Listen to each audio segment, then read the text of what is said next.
धन्यवाद. जास्त वेळ न घेता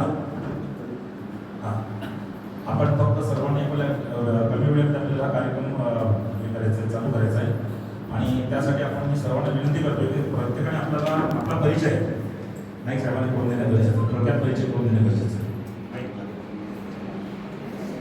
सर्वांनी थोडक्यातच परिचय आपला द्यायचा आहे. मी माझ्यापासून सुरुवात करत आहे. माझं नाव निलेश रामचंद्र पाटील. मी लोकमान्य नगर मंडळाचा अध्यक्ष आहे. व्यवसाय कॅबलचा आहे.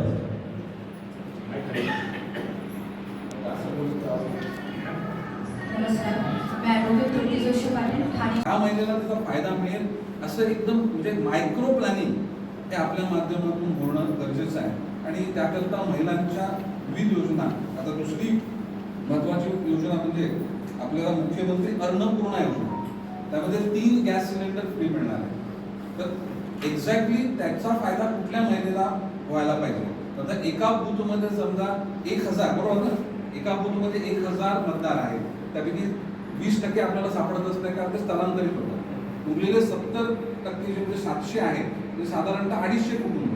तर 250 कुटुंबाचा अभ्यास हा आपल्या एका बूथ अध्यक्षाचा असला पाहिजे. नेमकं या साधारणतः 250 बूथमध्ये ही 70 घरं आहेत. या 70 घरांमध्ये ही योजना चालू शकते, ही योजना चालू शकत नाही. यामध्ये या भागामध्ये युवकांची संख्या जास्त आहे, त्यामध्ये शिक्षित घटकांची संख्या जास्त आहे आणि त्या पद्धतीनं योजना ह्या आपल्या कार्यकर्त्यांच्या माध्यमातून जनतेपर्यंत नेणं हे गरजेचं आहे. जर बजेट सादर केलं गेलं, भरघोस त्याच्यामध्ये तरतूद केली, परंतु आम्ही आमच्या स्तरावर त्या योजना पोहोचवण्याचा प्रयत्नच नाही केला, तोपर्यंत जर विरोधकांनी केला तर योजना कोणाची असून दे, परंतु मला पुढाकार घेताना योजना मिळवून देण्याकरता मला या घटकांनी मदत केली. त्यामुळे महानगरपालिकेचे इलेक्शन असो, ते आमदारकीचं इलेक्शन असो, खासदारकीचं असो, त्यावेळेस तो घटक त्या घटकाचं ऐकत असतो, कारण मला मदत करण्याचं काम हे या विशिष्ट घटकाने केले. त्यामुळे हे जे बजेटमध्ये महिलांकरता विविध योजनांची जी प्रोव्हिजन केलेली आहे, ही प्रोव्हिजन आपण आपल्या बूथपर्यंत, आपल्या मतदारांपर्यंत पोहोचवण्याकरता आपण प्रयत्नशील राहणं गरजेचं आहे. आता मोजून जर विधानसभेचं जर निवडणुकीचा जर विचार केला तर आता 70 दिवस आपल्याकडे आणि त्यानंतर मग 30 दिवसानंतर मग महानगरपालिका, म्हणजे विधानसभेकरता 70 दिवस आणि नगरसेवकाच्या निवडणुकीकरता 100 दिवस. त्या 100 दिवसाचा कालखंड आहे आणि हा महाराष्ट्राकरता अत्यंत महत्त्वाचा कालखंड आहे. त्यामुळे आपण इग्नोर न केलं नाही पाहिजे. जी प्रोव्हिजन झालेली आहे, जिथपर्यंत त्याचा इफेक्ट आपल्या वॉर्डमध्ये येत नाही तिथपर्यंत त्याचं यश आपण पूर्णपणे संपादन केलेलं नाही, अशा प्रकारचा होत असतो. आज युवकांकरता प्रशिक्षण योजना 10 लाख तरुणांना प्रशिक्षित केलं जाणार आहे. त्या प्रशिक्षित केल्यानंतर महाराष्ट्रातल्या विविध योजना ह्या नागरिकांपर्यंत पोहोचवण्याकरता आपल्याला युवक हवे आणि त्या युवकांना देखील स्टायफंड दिला जाणार आहे. परंतु आमच्या बूथमध्ये असा कोणी युवक आहे का? आम्ही त्याचा फॉर्म भरला आहे का? माझ्या वॉर्डमध्ये भरला आहे का? माझ्या मंडळामध्ये भरला आहे का? माझ्या शहरामध्ये भरला आहे का? ह्याचा विचार देखील आपण केला पाहिजे. योजना आहे, परंतु योजनेचा लाभार्थी आपण आहोत का? पात्र कोण अपात्र, त्याची गरज कोणाला आहे, याची देखील माहिती आणि ती समजून घेण्याची गरज ही आपल्या कार्यकर्त्यांची आहे. जागतिक बँकेच्या माध्यमातून जवळपास 2307 कोटीचं कौशल्य विकासाकरता एक कार्यक्रम हा देखील जागतिक बँकेच्या मदतीनं ठेवला गेला. परंतु त्या कौशल्य विकासाच्या कार्यक्रमामध्ये माझ्या वॉर्डचा, माझ्या मंडळाचा, माझ्या बूथचा कुठला कार्यकर्ता आहे का, माझा मतदार आहे का, माझा नागरिक आहे का, याचा देखील बारकाईनं विचार होणं गरजेचं आहे.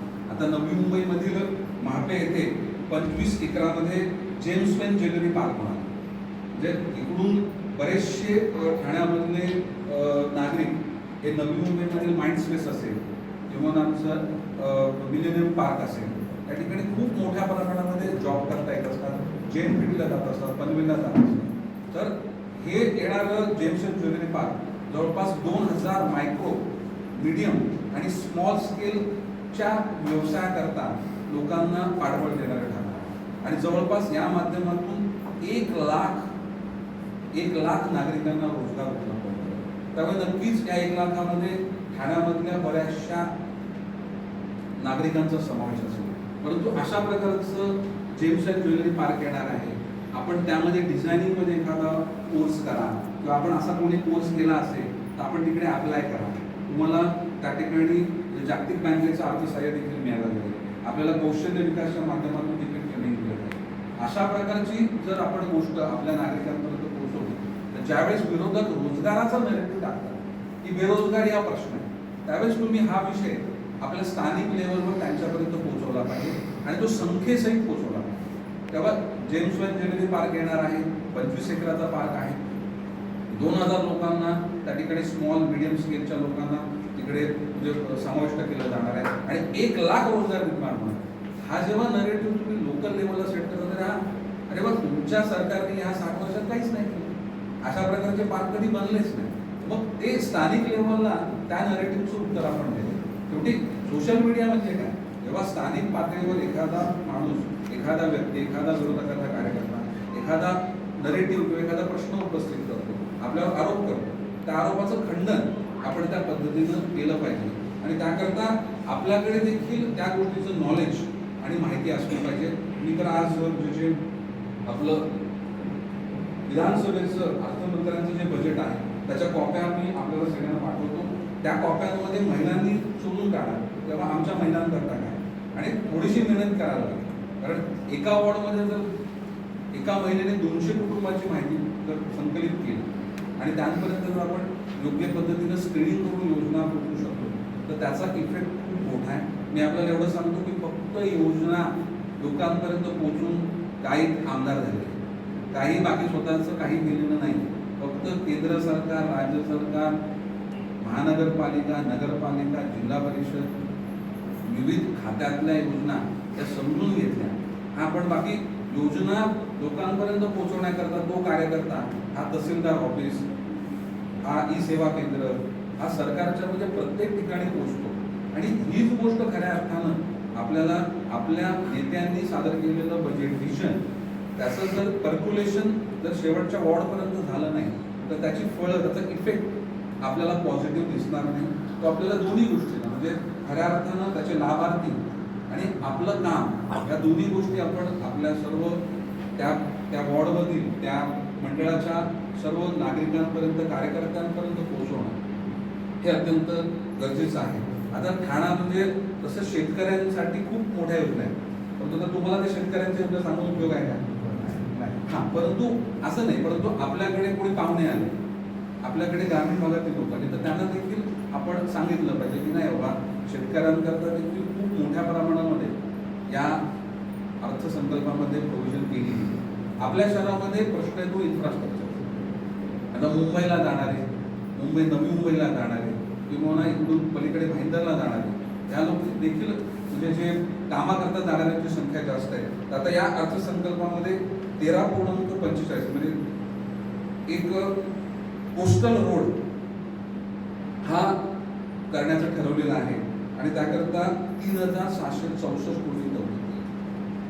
आता ही तरतूद तुम्हाला समजण्याची का गरज आहे? पावसाळ्यामध्ये ट्रॅफिक जाम होतं किंवा पीक आवरचा ट्रॅफिक जाम होतं, त्यावेळेस मग पुन्हा स्थानिक नरेटिव्ह येतो काय होतो, तुमचे मुख्यमंत्री, तुमचे उपमुख्यमंत्री बरोबर ट्रॅफिक जाम नाही. आमच्या कालखंडामध्ये रोड वाढले.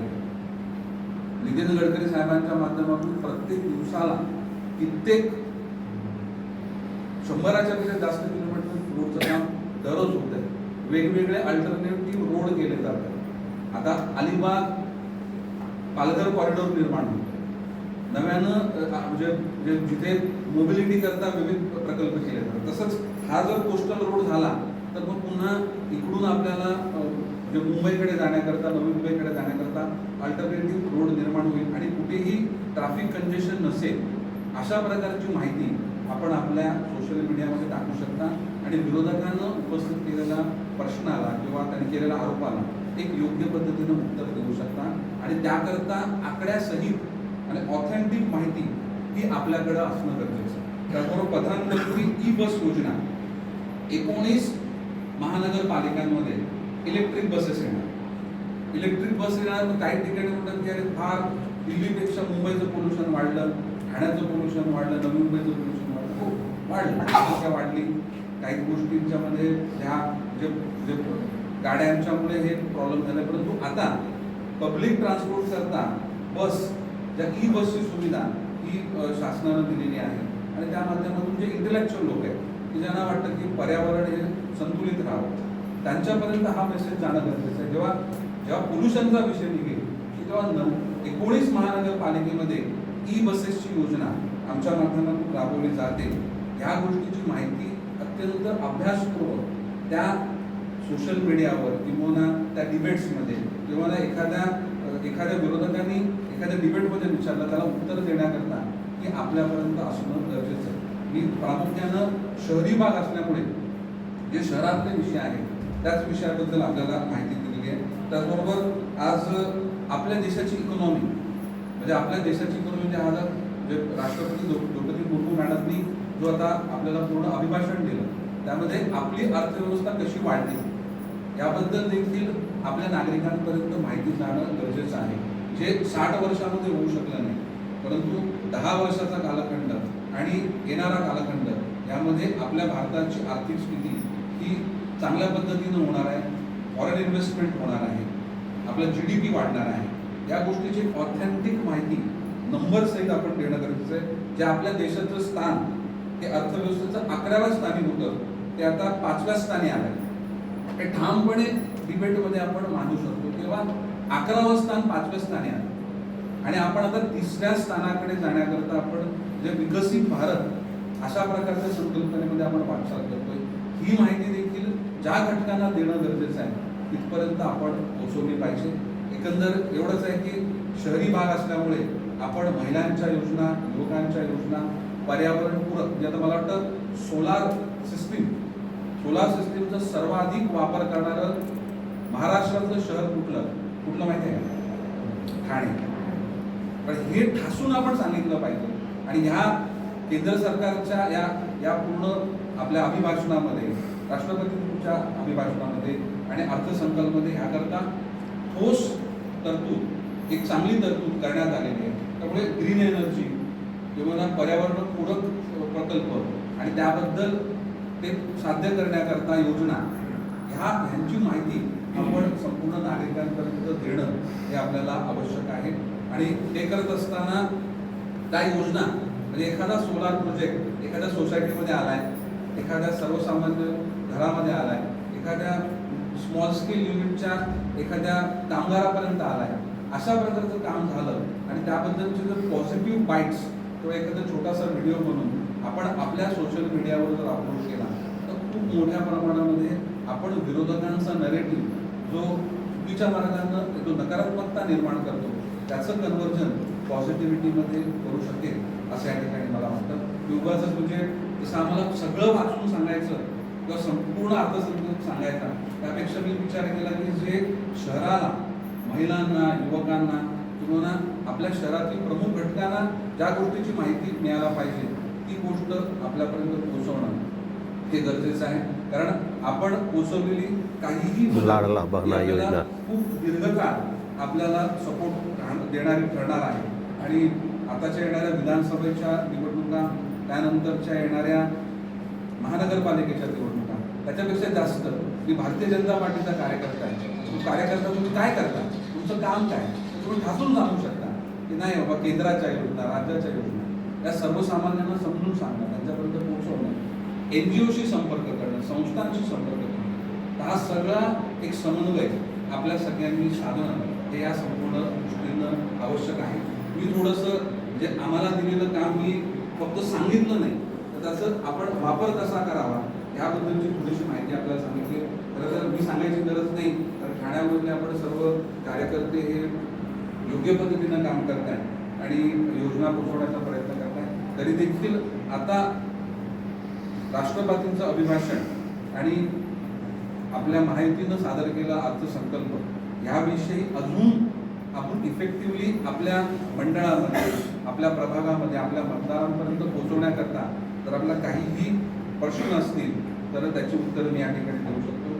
आपण अल्पावधीमध्ये आपल्याला कळल्यानंतर आपण आपल्या परिसरामधील सर्व घटकांनी जो वेळ काढला त्याबद्दल मी आपल्या सर्वांचा आभार व्यक्त करतो आणि विश्वास व्यक्त करतो की आपलं हे मंडळ आता लोकसभेला आपण उत्तम काम केलं, परंतु विधानसभेला देखील महायुतीचं उत्तम काम आपल्या माध्यमातून घडेल आणि ह्या मंडळामध्ये महापालिकेच्या निवडणुकांमध्ये भारतीय जनता पार्टीचा ठसा उमटवला जाईल. धन्यवाद. जय हिंद, जय भारत.